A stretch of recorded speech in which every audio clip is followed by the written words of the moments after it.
I'm Adrian, and in today's highly requested video we're taking an in-depth look at Daredevil's fighting style in Marvel's Netflix series. Daredevil is an extremely unique hero in that his superpower is what many would consider a disability. He's blind, but because of how it happened, he developed a supernatural awareness of his surroundings, using his ears and other senses to see in ways the eyes can't.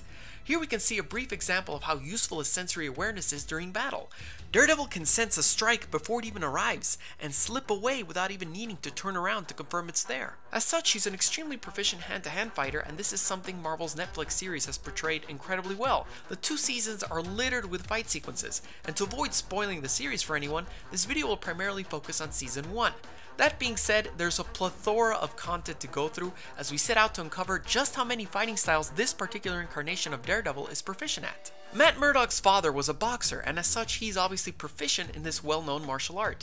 We've seen Captain America as well as Batman display boxing prowess, but what's pretty neat about Daredevil's case is that you can see really great form. One of the key aspects of boxing is that you want to keep your hands at all times up and close by your face. You leave them down for a second and you risk getting clocked right across the jaw. You can see that influence right here after he delivers his uppercut. Notice how as he follows up with a left hook, his right hand stays next to his cheek. What's pretty unique about Daredevil's fighting style is that he also shows elements of the Malaysian martial art Silat. Its philosophy is to basically kill the enemy before they kill you. It's known for being very quick and violent, something which is readily demonstrated in the excellent film The Raid. Notice how similar Daredevil moves to Rama right here. They both aren't afraid of crouching in the middle of the fight and striking the lower areas of the body. Philip Silvera is a choreographer of the Daredevil series, and I feel that needs to be mentioned, not only to give the man major props for choreographing such amazing fight sequences, but he has also confirmed that Silat is one of Daredevil's many fighting styles. Without a doubt, Daredevil's signature martial art in this series is Kali, also known as Eskrima or Arnis. Kali is a Filipino martial art that emphasizes weapon-based fighting with sticks, blades, and various other weapons. In the case of Daredevil, he mostly uses 2 small batons, each one known as a baston and kali. They're useful for extending your reach in order to better strike your opponent and are great for blocking as well as dealing with multiple opponents. Another element in this martial art is its focus on very effective weapon disarming techniques. They are all based around ranges and relative body positions, known as gates and kali, and their effects on joints. Joint manipulation is extremely important in disarm, as that is usually what causes one to drop their weapon. Take a look at how Daredevil effortlessly twists this man's wrist inward to get him to drop the knife. But sometimes to be effective in a fight, you need to go back to basics, and for that you turn to one of the oldest martial arts, Kung Fu. However, Kung Fu is an umbrella term, and in Daredevil's case he is experienced with Wing Chun Kung Fu. As it was explored in Ip Man's fight scene breakdown, Wing Chun really shines when countering standard punches. For example, as this man goes in for a simple left hook, Daredevil blocks the incoming hit and follows up with several strikes. And looking at this even closer, notice how he curls his fingers around the blocked hit and holds it as he continues his barrage of attacks? That act of momentarily immobilizing an opponent's limbs to give you a brief opportunity to strike while he cannot is called trapping. Trapping is also an element of Jeet Kune Do, which was developed by arguably the most famous martial artist of all time, Bruce Lee. He created Jeet Kune Do by taking elements of what he liked from his training in Wing Chun and mixing it with other fighting styles.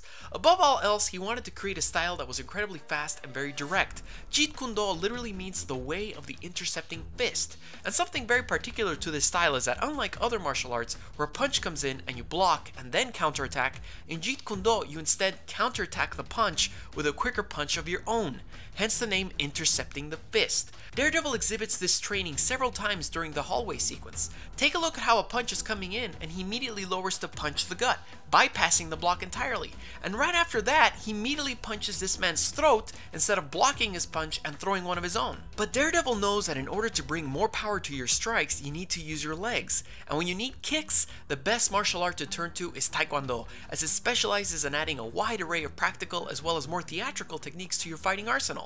He's used the jump spin back kick, the tornado kick, a great technique that involves faking out your enemy, making him think that the kick is coming from the other leg, the very theatrical 540 hook kick, spin hook kicks, and even took a page out of Captain America's book by delivering quite a few push kicks of his own. Perhaps not enough to merit a montage, but there are quite a few. One kick that I'd like to highlight is this variation of the jump spin hook kick. Daredevil manages to add a whole lot of extra power to the technique because he is essentially throwing his whole body along with it instead of keeping one foot down. This is why he ends up on the floor.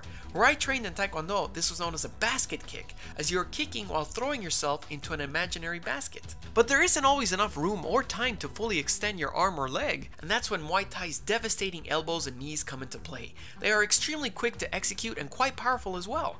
Daredevil frequently uses his elbows and knees in his many skirmishes, so it's safe to say Daredevil has trained in Muay Thai as well. Wushu is also a part of Daredevil's fighting arsenal. The style's strength lies in its theatrical movements, such as turning a common cartwheel into a kick, or flipping your body over in a manner which not only looks cool, but ends up with your opponent taking a hit. Daredevil also adds flair to many of his other strikes, such as this twirling punch, with the influence no doubt lying in his Wushu training. And during the awesome stairwell sequence from Season 2, he uses the chain as an excellent striking weapon, something which is readily taught with similar weapons in Wushu. Continuing his theatrical side, Daredevil is no stranger to using techniques seen in the world of professional wrestling. These include the always fun to see suplex, the dependable drop kick, and even go so far as to pick his enemy up, run with him, and toss him WWE style. And when the man without fear simply doesn't want to punch or kick his enemies in any way, shape, or form, he can always rely on simply throwing them around. And that's where Judo's excellent throws and joint manipulation techniques get to shine. Whether it's simply flipping an enemy to the ground with a classic hip throw or executing a good old armbar, Judo is incredibly handy to disable your enemies. So in conclusion, how many fighting styles does Daredevil know? They are boxing, silat, kali, Wing Chun, Jeet Kune Do, Muay Thai, Taekwondo, Wushu, professional wrestling, and Judo, which brings us to the grand total of 10 fighting styles. What other character would you like to see me break down in terms of his fighting style? Let me know in the comments below, and be sure to subscribe and follow me on my social media accounts to be notified when another new episode premieres. It would also be great if you could join my Patreon, as you can get exclusive rewards there. See you next time.